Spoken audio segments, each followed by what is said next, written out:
Episode number 147. Hello, you're listening to the Career Changemaker podcast. Having the courage to leave a career that you have worked hard to build and try something else can be tough. So in each episode, we dive into key career change strategies so that you have a clear understanding of what is required to transition into a new role or a new industry without feeling like you have to start at the bottom or have to take a massive pay cut, because ain't nobody got time for that.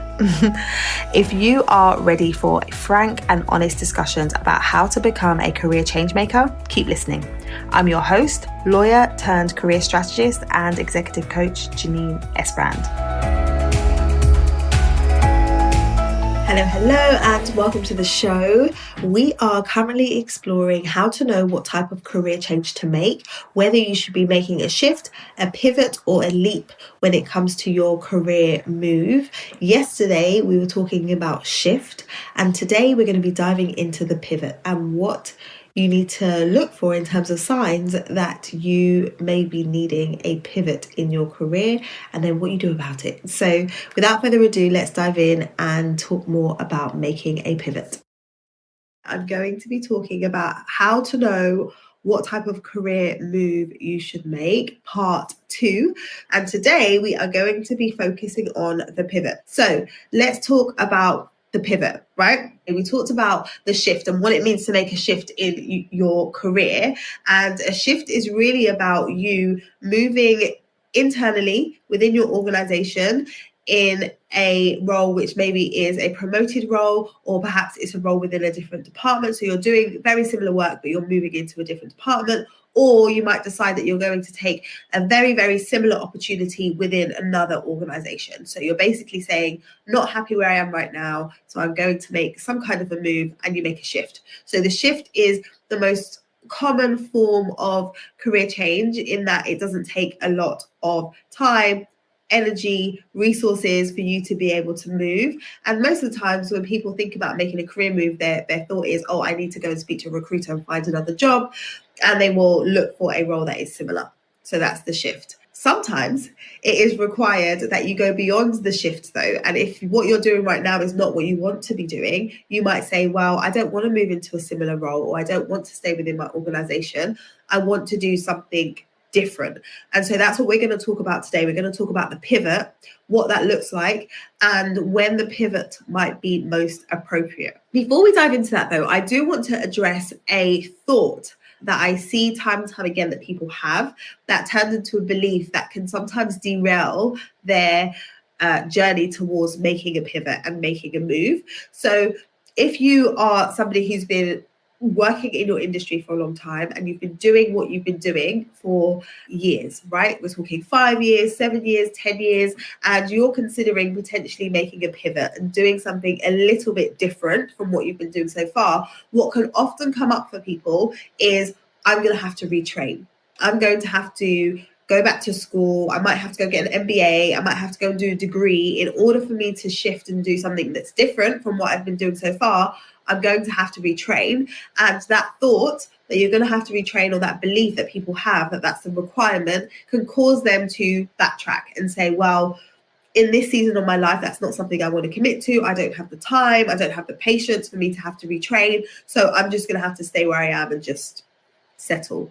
So that is what people often think, or they think, well, I'm going to have to retrain. And if I have to retrain, that means I'm going to have to take a pay cut and I'm not going to be able to maintain the lifestyle that I already have. Those are some thoughts that people have around retraining. And so I want to challenge that thought right now and say it isn't always the case that you need to retrain. And really, that thought that you have to retrain is rooted in the belief that you must have previous experience in something in order for you to perform. Right? It's like that catch-22 where it's like, well, I need to have experience in order for me to get the role the first time. I'm going to have experience. So how do I actually get the experience that I need? Or thinking that because I don't have the experience, I can't even go for the opportunity. And I want to look at that. So if you think about what we're saying here, we're saying in order for me to do something different than I have done before, I need to have experience in it. If that were true, then we wouldn't see people getting promoted. If that was fully true, we wouldn't see people getting promoted. Because think about it. If you get promoted and you move from a role and you move into a more senior position, the skill set that you are needing, the experience that you need, all of the things that you need to operate at management level, you will not have experienced before fully. Right? You might have experience doing this type of role. So let's say we're talking about lawyers. So say you're an associate. You will have experience practicing the law, right? You'll have experience advising clients. Yes, you'll have experience with that. But you will not necessarily have experience with some of the strategy that you're going to have to get involved in at management level. You might not have experience at the leadership that you're going to have to be able to execute and you're going to have to deliver at management level.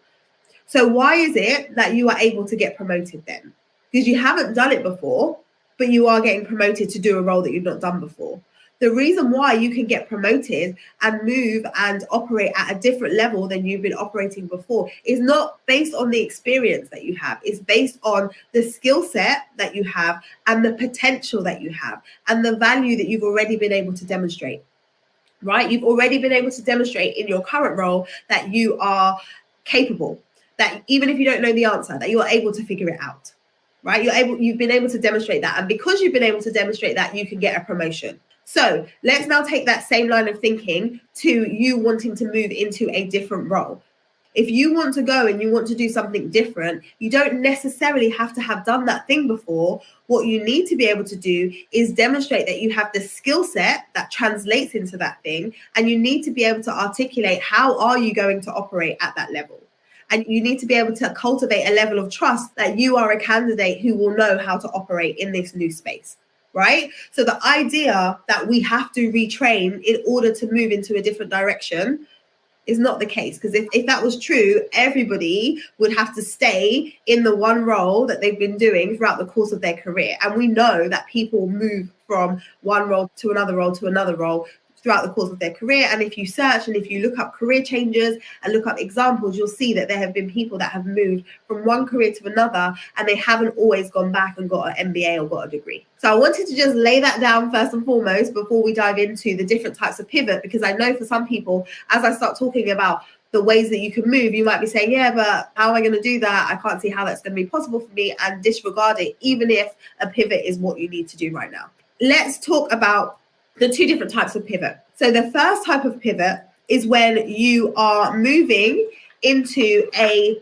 different industry, but you're doing the same type of role, right? So similar type of role, but you want to move into a different industry. So perhaps you've determined that the industry that you're in right now is no longer aligned to your values, or you're not enjoying how it is that you're making the impact, or the direction of the industry is such that it's in decline after the pandemic and the way that things are moving. Maybe this industry isn't the right place for you to be right now. So then you'll be saying, okay, well, the role that I do, the work that I do right now, I still want to do that type of work, but I actually want to do it in a different type of industry. So that's a pivot, right? It's like I'm doing the same work, but I'm doing it in a different environment.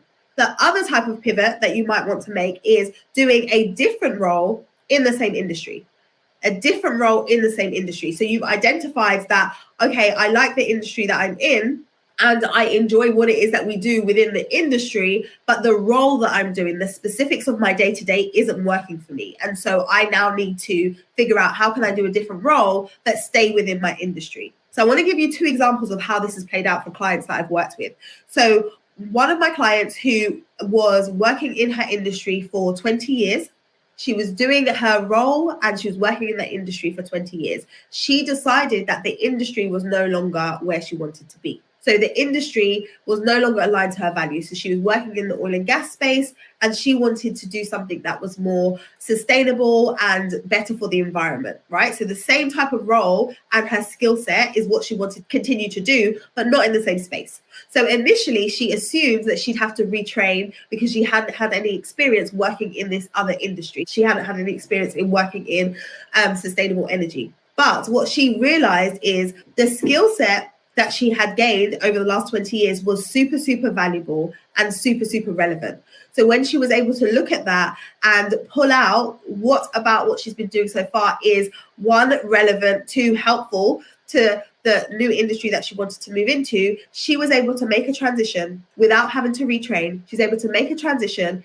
get a promotion, and get a massive pay rise, like all in the same process, because she recognized, okay, this is where I want to go. This is what I have to bring to the table. These are the assets that I have, and this is how I can leverage it. And that's the really important piece. It comes down to positioning when you are pivoting.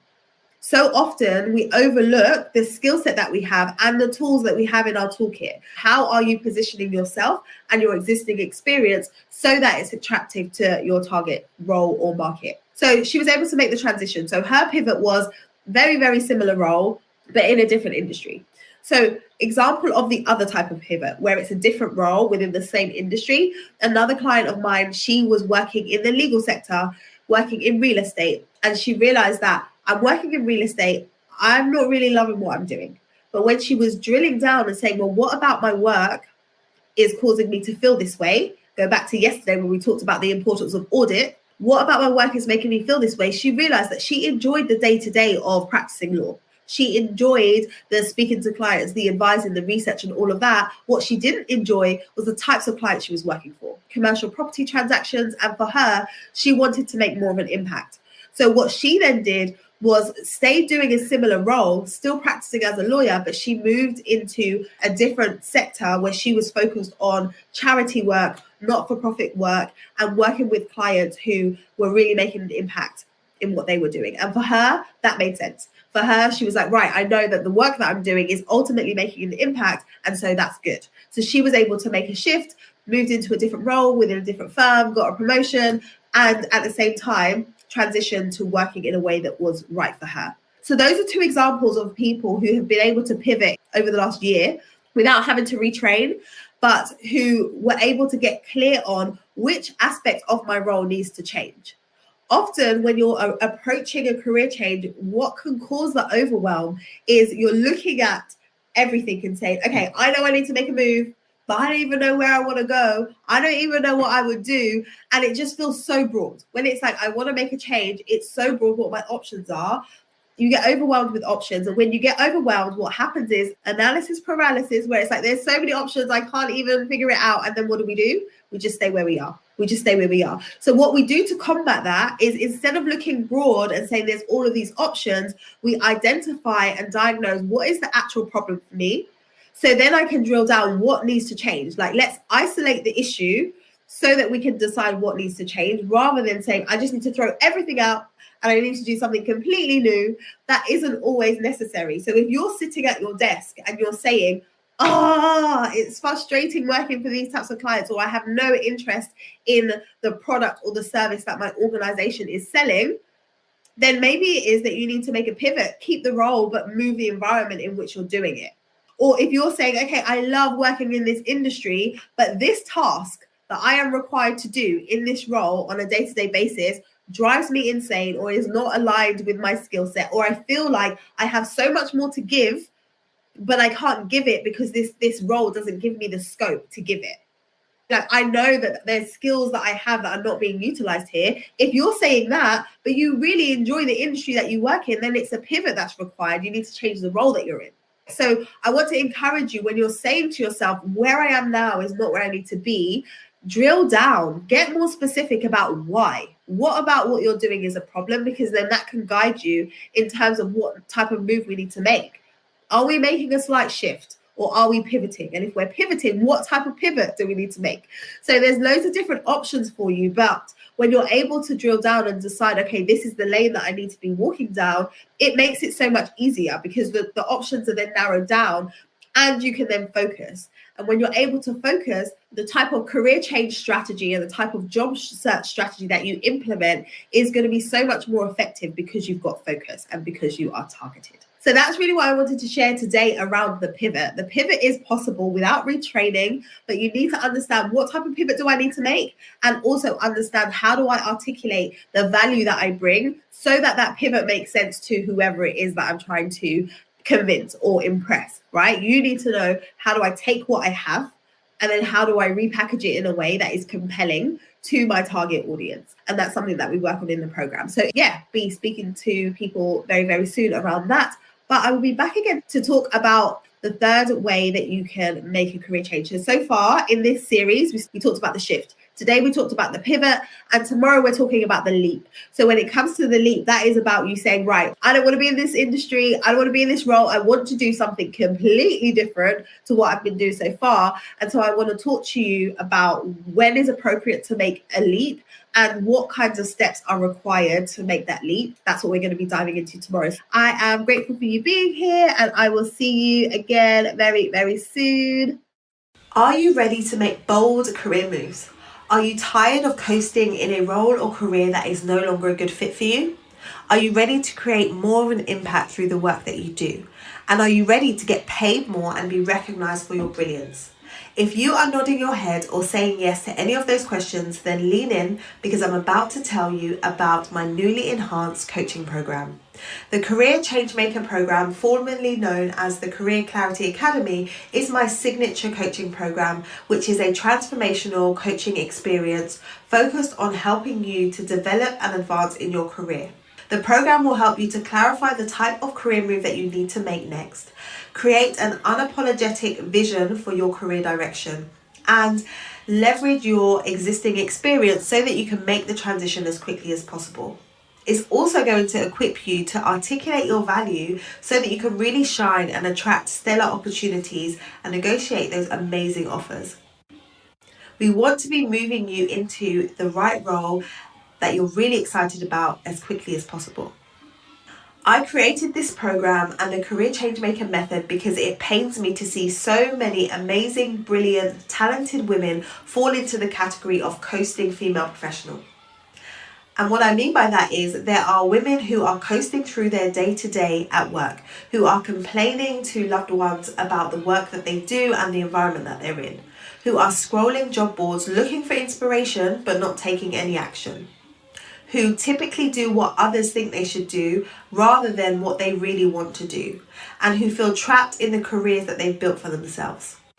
What I really want to see is more women adopting the career changemaker status. A career changemaker is the type of woman who makes an impact through the work that she does, who is excited to talk about her upcoming projects, who knows how to network strategically to create new opportunities, who is unapologetic about what it is they want to do and why it is they want to do it, who recognizes new opportunities during seasons of change, and who is really ready to take control of her career so that she can become a trailblazer in an area that she's really passionate about. If you like the sound of becoming a career changemaker, then I invite you to make an application for this program. Now, it is an application only program because I want to ensure that only the women who I know can get results will join this program so we can hit the ground running and move you to where it is you want to be. So if this sounds good to you, make an application. You want to head over to lightboxcoaching.com/program, PROGRAM. And there you're going to book a call with me and be directed to a career change assessment. Once you take the assessment, you're going to identify where it is you need to focus in the career change process. And we will have a discussion to see if the program is a good fit for you to get you there and whether you are a good fit for the program. The investment for this program is going up on the 1st of December 2021. So if you are listening to this before that time, I encourage you to book a call, make your application as soon as possible so that you can get in at the current rate. So head over to lightboxcoaching.com/program. I look forward to hearing from you. If you enjoyed listening to today's episode, be sure to subscribe to the show so that you don't miss any of our upcoming episodes. Also, I would love to know what your biggest takeaway was from this episode. I invite you to head over to our Career Changemaker community over on Facebook so that we can continue the conversation over there. Head over to lightboxcoaching.com/join and it will direct you straight to the group. I look forward to seeing you there.